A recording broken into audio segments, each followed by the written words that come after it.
Elle a créé l'expression.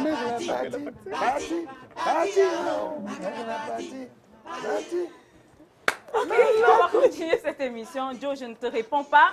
Allez, on va aller à la rencontre du Sao.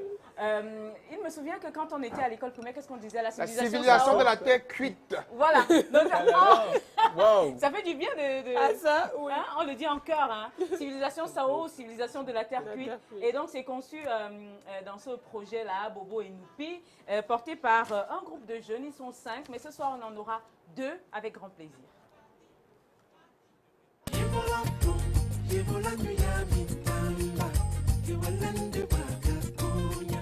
Il était une fois, Oletimi Vital, Massanga Jean Parfait et Blaise Tomté, la divinité artistique d'origine tchadienne, sous la plume de laquelle est né Bobo et Noupi, une bande dessinée dont l'essence, la quintessence et la portée se trouvent dans le symbolisme avec pour référentiel de base la culture africaine. Les personnages, Bobo, le garçon, le crâne chauve, une culotte et un boubou pour seul vêtement, et Noupi, la fille, une robette et des tresses. La modestie, la simplicité et l'équilibre sont à tout égard des conditions nécessaires à l'apprentissage.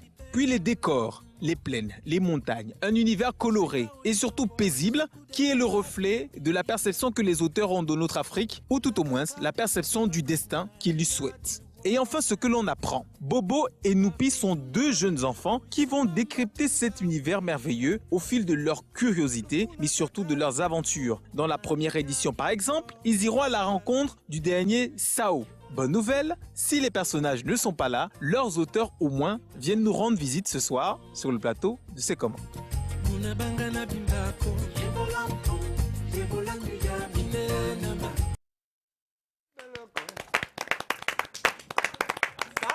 Quand on entre dans l'univers des enfants, hein, on se sent enfant et puis on oublie la corruption.